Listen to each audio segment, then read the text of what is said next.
ಇವರೆಲ್ಲ ಬಸವ ಧರ್ಮ ಕಟ್ಲಿಕ್ಕೆ ಹೊರಟಿದ್ದಾರೆ, ಯಾವ ಭಾಷೆಯನ್ನು ಬಳಸ್ತಾ ಇದ್ದಾರೆ. ಆಮೇಲೆ ಹೇಳ್ತಾರೆ ಅವ್ರದ್ದೇನು ತಿಂಡಿ ಐತೆ, ತಿಂಡಿ ತೀರೇ ಹೋಗಲಿ, ನಂದು ತಿಂಡಿ ನಾ ತೀರ್ಸೇ ತೀರ್ತೀನಿ. ಇದೇನು ಬಸವಣ್ಣನ ಮಾತು? ಈ ತಿಂಡಿ ಮಾತು ಮಾತಾಡೋದು ಬಸವಣ್ಣನಿಗೆ ಯೋಗ್ಯ ಅನಿಸುತ್ತಾ? ಒಂದು ರಾಜ್ಯದ ಜವಾಬ್ದಾರಿಯುತ ವ್ಯಕ್ತಿಯಾಗಿ ಸ್ಥಾನದಲ್ಲಿದ್ದು ಈಗ ಮಾತಾಡದೇ ಇರೋದು ಯೋಗ್ಯ ಅಲ್ಲ. ಆದರೆ ನಾವಂತ ತಿಳ್ಕೊಂಡಿದ್ವಿ, ನಾವು ಆ ಮಟ್ಟಕ್ಕೆ ಇಳಿಯೋದು.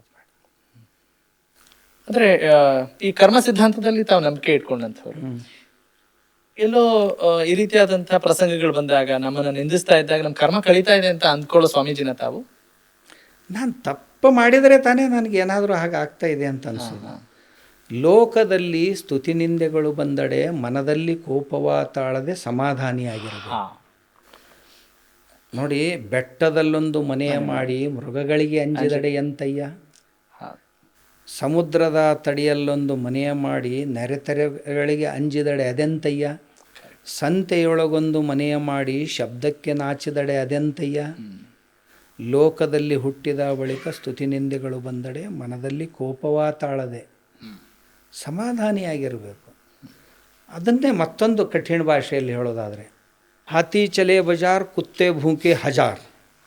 ಆನೆ ಬಜಾರ್ದಲ್ಲಿ ನಡೆದಿರುತ್ತೆ, ಕುತ್ತೆ ಭೂಕೆ ಹಜಾರ್. 1000 ನಾಯಿಗಳು ಬೊಗಳ್ತಾ ಇರ್ತಾರೆ. ಅದನ್ನೇ ಸರ್ವಜ್ಞರು ಹೇಳ್ತಾರೆ, ಆನೆ ಬೀದಿಯಲ್ಲಿ ಬರಲು ಶ್ವಾನತಾ ಬೊಗಳುವುದು.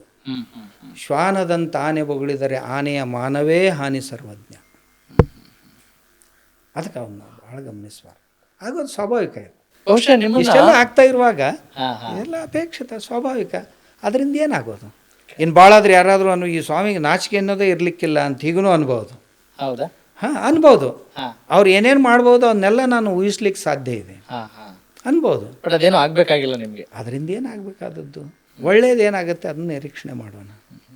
ಅಂದ್ರೆ ಈ ಘಟನೆಗಳಿಂದ, ಈ ಪ್ರಸಂಗಗಳಿಂದ ಮುಂದೆ ಒಳಿತನ್ನು ಸಾಧಿಸ್ಬೋದು ಅಂತೀರಿ? ಅದು ಒಳ್ಳೇದನ್ನ ನಾವು ತಡೆಯೋಕ್ಕಾಗಲ್ಲ ಅಂತೀರಿ?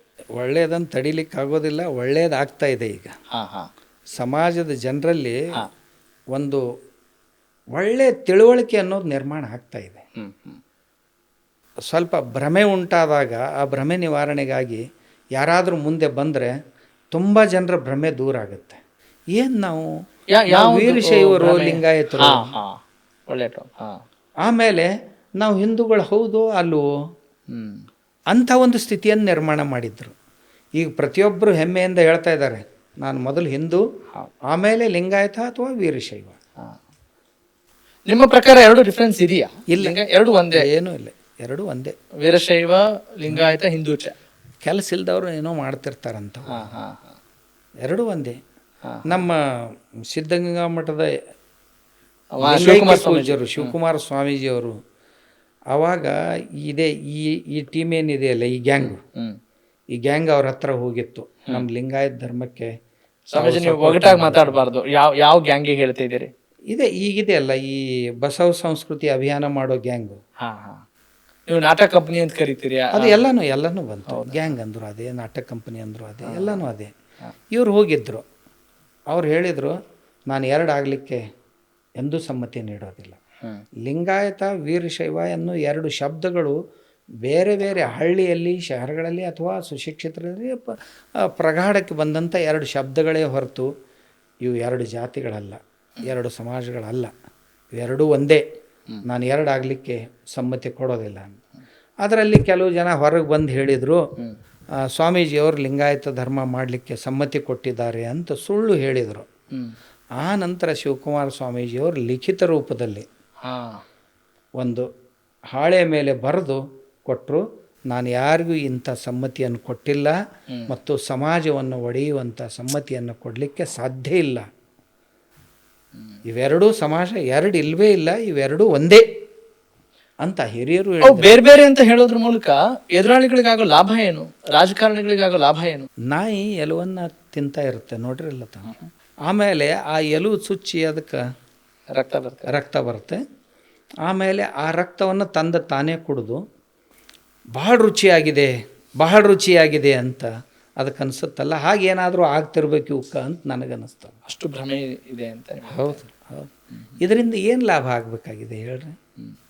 ಇದನ್ನು ಮಾಡಿ ಏನು ಲಾಭ ಪಡಿಬೇಕಂತ ಮಾಡಿದ್ದಾರೆ ಇವರು? ಅವ್ರನ್ನ ಶಾಣ್ಯರಲ್ಲ ಸ್ವಾಮೀಜಿ. ರಾಜಕಾರಣಿಗಳಂದ್ರೆ ಅಷ್ಟು ದಡ್ರ ದಡ್ರು ಅಂದ್ರೆ ಇವ್ರದ್ದು ಏನಾದರೂ ಶಿಕ್ಷಣ ಸಂಸ್ಥೆ ಅವು ಇವು ಇವೆ, ಮೈನಾರಿಟಿಯಲ್ಲಿ ಒಂದು ಸಾರಿ ಗುರುತಿಸ್ಕೊಂಡ್ರು ಅಂದ್ರೆ ಎಲ್ಲ ರಿಸರ್ವೇಷನ್ ಹೋಗಿಬಿಡುತ್ತೆ, 100% ನಮ್ಮ ಬಿಸ್ನೆಸ್ ಮಾಡ್ಲಿಕ್ಕೆ ಅನುಕೂಲ ಆಗುತ್ತೆ ಅಂತ. ಯಾಕೆಂದರೆ ಈಗ ಸರ್ಕಾರ ರಿಸರ್ವೇಷನ್ ಕೋಟಾದಲ್ಲಿ ಇವ್ರನ್ನ ಇಷ್ಟು ಜನ ತೊಗೋಬೇಕು, ಇವ್ರನ್ನ ಇಷ್ಟು ಜನ ಅಲ್ಪಸಂಖ್ಯಾತರ ಸಂಸ್ಥೆ ಆಯ್ತು ಅಂತಂದ್ರೆ ಫುಲ್ಲಿ ಇವ್ರದ್ದೇ, ಸರ್ಟಿಫಿಕೇಟ್ ಮಾರೋದು, ಹಣ ತಗೊಳ್ಳೋದು, ಇಷ್ಟೇ ಕೆಲಸ ಮಾಡೋದು. ಕನೇರಿ ಶ್ರೀಗಳು RSS ಶ್ರೀಗಳು ಅಂತ ಕೂಡ ಹೇಳ್ತಾ ಇದ್ರು. RSS ನ ಬ್ಯಾನ್ ಮಾಡಬೇಕು ಅನ್ನೋ ವಿಚಾರ ಕೂಡ ಒಂದಿಷ್ಟು ರೆಕ್ಕೆ ಪುಕ್ಕಗಳು ಕೂಡ ಸಿಗ್ತಾ ಇದ್ವು. ಆಕ್ಚುಲಿ ಏನ್ ಸ್ವಾಮೀಜಿ, ಯಾಕೆ ಹಿಂಗ ಆಗ್ತಾ ಇದೆ ಅನ್ಸುತ್ತೆ? ಅದು ನಿಮಗೆ ಗೊತ್ತರಪ್ಪ. ಅಲ್ಲ, ನೀವು ಹೇಳಿದ್ರೆ ನಾನು ಹೇಳಿದ್ದು RSS ಅಂದ್ರೆ ಇದೇನು ಬೈಗಳಲ್ಲ. ಹೌದು, RSS ಸ್ವಾಮಿಗಳು ಒಬ್ಬ RSS ಇದೊಂದು ದೇಶ ಕಟ್ಟುವಂಥ, ದೇಶವನ್ನು ಸನ್ಮಾರ್ಗದಲ್ಲೇ ನಡೆಸ್ಕೊಂಡು ಹೋಗಲಿಕ್ಕೆ, ದೇಶದಲ್ಲಿ ಹಿಂದೂಗಳ ರಕ್ಷಣೆಗಾಗಿ ವರ್ಧನೆಗಾಗಿ ಕೆಲಸ ಮಾಡುವಂಥ ಒಂದು ಒಳ್ಳೆಯ ಸಂಸ್ಥೆ. ಇದನ್ನು ಗಾಂಧೀಜಿಯವರು ಕೊಂಡಾಡಿದ್ದಾರೆ.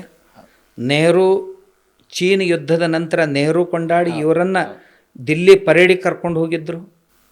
ಬಾಬಾ ಸಾಹೇಬ್ ಅಂಬೇಡ್ಕರ್ ಅವರು ಇದನ್ನು ನೋಡಿ, ಅಯ್ಯೋ ನಾನೇನೋ ಜಾತಿಯವರಂತ ತಿಳ್ಕೊಂಡಿದ್ದೆ, ಇಲ್ಲಿ ಒಳಗೆ ಬಂದು ನೋಡಿದರೆ ಯಾವ ಜಾತಿಗಳೇ ಇಲ್ವಲ್ಲ ಅಂತ ಬಾಬಾ ಸಾಹೇಬ್ರು ಅವಾಗ ಉದ್ಗಾರ ತೆಗೆದಿದ್ರು. ಇಲ್ಲಿ RSS ಜಾತಿ ನಿವಾರಣೆಗಾಗಿ ಕೆಲಸ ಮಾಡುತ್ತೆ, RSS ಒಳಗೆ ಯಾವ ಜಾತಿ ಇಲ್ಲ ಅಂತ ಹೇಳಿದರು. ಹಾಗೆ ತುಂಬ ಜನರು, ದೇಶ ವಿದೇಶದ ಜನರು ಸಹಿತ ಇದೊಂದು ರಾಷ್ಟ್ರ ನಿರ್ಮಾಣ ಮಾಡುವಂಥ ಸಂಸ್ಥೆ. ನೋಡಿ, ವನವಾಸಿ ಕಲ್ಯಾಣ ಕೇಂದ್ರ ಎಷ್ಟೋ ವನವಾಸಿ ಮಕ್ಕಳಿಗೆ, ಲಕ್ಷ ಮಕ್ಕಳಿಗೆ ಶಿಕ್ಷಣ ಕೊಡ್ತು.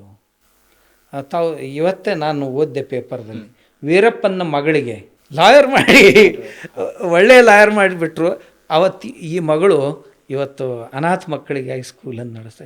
ಏನು RSS ಮಾಡಿದ ಪಾಪನ ಇದು RSS ಅಂದ್ರೆ ಏನು, ಉಗ್ರಗಾಮಿ ಸಂಘಟನೆನ ಅಲ್ಲ. ISISನವ್ರಿಗೆ ನೀವು ಅತ್ಯಂತ ಆಧಾರದಿಂದ ಅವ್ರ ಹೆಸರು ಕರುತ್ತೆ. ಅಫ್ಜಲ್ ಗುರೂಜಿ ಯಾವ ಲೋಕಸಭೆ ಮೇಲೆ ಬಾಂಬ್ ಹಾಕಿದ ಅವನಿಗೆ, ಭಯೋತ್ಪಾದಕರಿಗೆ ಅತ್ಯಂತ ಆದರ ಸಮ್ಮಾನದಿಂದ ಕರಿತೀರಿ. ಇವ್ರ ಸಂಸ್ಕೃತಿ ನೋಡ್ರಿ.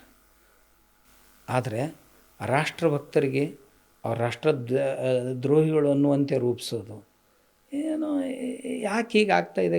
ಇಷ್ಟೊಂದು ತಪ್ಪು ಗ್ರಹಿಕೆ ಯಾಕೆ ಆಗ್ತಾ ಇದೆ ಸ್ವಾಮೀಜಿ? ನಮ್ಮ ಗ್ರಾಮೀಣ ಭಾಷೆ ಒಳಗೆ ಮಾಸ್ತರ್ ಸರಿ ಇಲ್ಲ ಅಂತ. ಈ ರಾಜಕಾರಣಿಗಳಿಗೆ ಮಾಸ್ತರ್ ಅಂತ ಇರ್ತಾರಲ್ಲ, ಟೀಚರ್, ಅವ್ರು ಸರಿ ಇಲ್ಲ ಅಂತ. ಮರಾಠಿಯಲ್ಲಿ ಒಂದು ಗಾದೆ ಮಾತಿದೆ, ದೇವ್ರ ಬಂಗಾರದ್ದು ಕಿವಿ ಹಿತ್ತಾಳಿವು ಅಂತ, ಕಿವಿ ಕಂಚಿನುವು ಅಂತ. ಹಿತ್ತಾಳೆ ಕಿವಿ ಅಂತ ಹೇಳ್ತಾರೆ. ಹಿತ್ತಾಳೆ ಕಿವಿ. ನಮ್ಮ ಕಡೆ ಮರಾಠಿಯಲ್ಲಿ ದೇವ್ ಸೋನ್ಯಾಚ, ಕಾನ್ ಪಿತ್ತಳ್ಯಾಚ. ಪಿತ್ತಳ ಅಂದ್ರೆ ಹಿತ್ತಾಳೆ. ದೇವ್ರ ಬಂಗಾರದ ಖರೆ ಕಿವಿ ಹಿತ್ತಾಳಿವಾಗ್ಯಾವ, ಏನು ಮಾಡೋದು? ಅಂದ್ರೆ ಅದಕ್ಕೊಂದು ಎಂಡ್ ಬರುತ್ತೆ ಅಂತೀರ, ಲಾಜಿಕಲ್ ಎಂಡ್ ಸಿಗುತ್ತೆ. ಯಾಕೆ ಸಿಗೋದಿಲ್ಲ? ಈ ಜಗತ್ತಿನಲ್ಲಿ ಪರಿಹಾರ ಇಲ್ಲದಂಥ ಯಾವ ಸಮಸ್ಯೆಗಳೇ ಇಲ್ಲ, ಅಪರಿಹಾರ್ಯ ಸಮಸ್ಯೆಗಳನ್ನೂವೇ ಇಲ್ಲ ಈ ದೇಶದಲ್ಲಿ. ಕಾಲ ಅದಕ್ಕೆಲ್ಲವನ್ನು ಕೂಡಿಸ್ಕೊಂಡು ಬರುತ್ತೆ. ಈಗಲೂ ಅದಕ್ಕೆ ಕಾಲ ಹೀಗೆ ಮಾಡಿಸಿದೆ ಅಂತ ನನ್ನ ರಾಜಕಾರಣಿಗಳು ಸರಿ ಇಲ್ಲ ಅಂತ ಹೇಳಿದ್ರೆ, ಆದ್ರೆ ಇಲ್ಲ, ನಾನೇನು ಸರಿ ಇಲ್ಲ, ಎಲ್ರಿಗೂ ಮಾಸ್ತರ್ ಸರಿ ಇಲ್ಲ ಅಂದ್ರಲ್ಲ. ಕೆಲವು ಜನರಿಗೆ ಟೀಚರ್ ಸರಿ ಇಲ್ಲ, ಮತ್ತು ನೀವು ಅದನ್ನ ಸಮಗ್ರವಾಗಿ ಎಲ್ರಿಗೂ ಇದನ್ನೇ ಒಂದು ವಿಷಯ ಮಾಡಿ ನಾಳೆ ಎಲ್ಲರೂ ಕಾಡಸಿದ್ದೇಶ್ವರ ಸ್ವಾಮಿಗಳ ವಿರುದ್ಧ ಮೋರ್ಚಾ ತೆಗೆಯುವ ಹಾಗೆ ದಯವಿಟ್ಟು ಹಾಗೆ ಹೇಳ್ತಾ ಇಲ್ಲ. ಕೆಲವು ಜನರಿಗೆ ಪ್ರಜಾಪ್ರಭುತ್ವದಲ್ಲಿ ನಾವು ಅಂತ ಮಾಸ್ತರ್ನ ಆಯ್ಕೆ ಮಾಡ್ತಾ ಇದೀವಿ, ಪ್ರಜೆಗಳ ಪಾತ್ರ ಎಷ್ಟಿದೆ ಅನ್ನೋದನ್ನ ನಿಮ್ಮ ಮೂಲಕ ತಿಳಿಸೋಣ ಅನ್ನೋ ಒಂದು ಭಾವನೆ ಇದೆ. ಒಳ್ಳೆಯ ಗುರುಗಳು ಇರಬೇಕು, ಅವ್ರ ಮಾರ್ಗದರ್ಶಕರು ಇದ್ದರು ಅಂತಂದ್ರೆ ದೇಶ ಕಟ್ಟಲಿಕ್ಕೆ ಅನುಕೂಲ ಆಗುತ್ತೆ. ನೋಡಿ, ಅಲೆಕ್ಸಾಂಡರ್ ಭಾರತಕ್ಕೆ ಬಂದ, ಒಂದು 2-3 ಪ್ರಾಂತಗಳನ್ನು ಗೆದ್ದಿದ್ದ. ಇಲ್ಲಿಯ ಜನರೇ ಅವನ ಸೈನ್ಯದಲ್ಲಿ ಕೂಲಿ ಕೆಲಸಕ್ಕೆ ಹೋಗಿದ್ರು. ಯಾಕೆಂದರೆ ನಮ್ಮ ದೇಶದಲ್ಲಿ ಕೆಲವು ಜನ ಸೈನ್ಯ ವಿಸರ್ಜನೆ ಮಾಡಿದಾಗ ಅವರು ನಿರುದ್ಯೋಗಿಗಳಾದಂಥ ಸೈನಿಕರು ಹೊಟ್ಟೆ ಹೊರ್ಕೊಳ್ಳೋಣ ಅಂತ ತಿಳ್ಕೊಂಡು ಅಲೆಕ್ಸಾಂಡರ್ನ ಸೈನ್ಯವನ್ನು ಜಾಯಿನ್ ಮಾಡಿದರು. ಅವ್ರಿಗೆ ಗೊತ್ತಾಗಲಿಲ್ಲ ಅವಾಗ, ನಾವು ಇವನು ಸೈನ್ಯ ಜಾಯಿನ್ ಮಾಡಿ ಯಾರ ಜೊತೆ ಯುದ್ಧ ಮಾಡಬೇಕು ಅಂತ.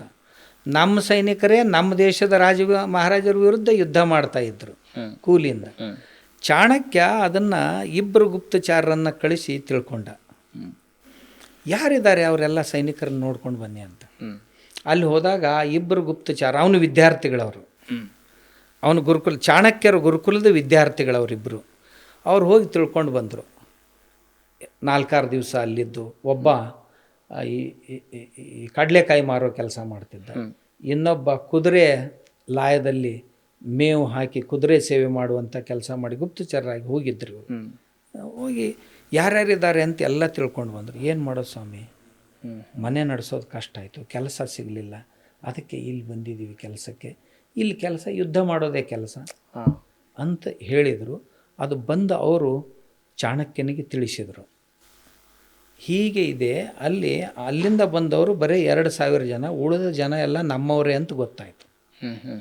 ಅವನ ಜೊತೆ ಬಂದವರು ಬಹಳ ಕಡಿಮೆ ಜನ, ಆದರೆ 90ರಷ್ಟು ಜನ ನಮ್ಮವರೇ ಇದ್ದಾರೆ ಅಂತ. ಈ ತಪ್ಪು ಗ್ರಹಿಕೆಯಿಂದಾಗಿ ಹೋಗಿದ್ದಾರೆ. ಅದಕ್ಕೆ ಚಾಣಕ್ಯ ದೊಡ್ಡ ದೊಡ್ಡ ಶ್ರೀಮಂತರನ್ನು, ರಾಜ ಮಹಾರಾಜರನ್ನು ಸಂದರ್ಶಿಸಿ ಇವ್ರನ್ನೆಲ್ಲ ಹೊರಗೆ ತೆಗಿಬೇಕು ಅಂಥೇಳಿ ಹಣ ಸಂಗ್ರಹ ಮಾಡಿ ಮತ್ತೆ ಅವ್ರನ್ನ ಕಳಿಸ್ಕೊಡ್ತಾನೆ. ಹೋಗು ಆ ಸೈನಿಕರನ್ನೆಲ್ಲ ಹೊರಗೆ ಹಾಕ್ರಿ ಅಂತ. ಇವ್ರು ಹೋಗಿ ಕೇಳ್ತಾರೆ, ಎಷ್ಟು ಕೊಡ್ತಾರೆ ಸಂಬಳ? 1 ರೂಪಾಯಿನ. ನಾವು 1 ರೂಪಾಯಿ 10 ಪೈಸೆ ಕೊಟ್ಟರೆ ಆಗ್ಬೋದಾ? ಯಾಕೆ ಬೇಡ ರೀ, ಆಗ್ತದೆ, ಹೋಗ್ರಿ ಆ ಗಿಡದ ಕೆಳಗೆ ಕೊಡ್ರಿ, ಅಲ್ಲಿ ಕೊಡ್ತಾರೆ ನಿಮ್ಗೆ ಹಣ, ಅವ್ರನ್ನ ತೊಗೊಂಡು ಹೋಗ್ರಿ ಅಂತ. ನಿಮಗೆ ಪ್ರತಿ ದಿವಸ ನಾವು ಹಣ ಕೊಡೋ ವ್ಯವಸ್ಥೆ ಮಾಡ್ತೀವಿ. ಎಲ್ಲರೂ ಖಾಲಿ ಆದರು. ಅವ್ರು ಒರಿಜಿನಲ್ ಆಗಿ ಎಷ್ಟು ಬಂದಿದ್ರು ಅಷ್ಟೇ ಜನ ಉಳಿದ್ರು.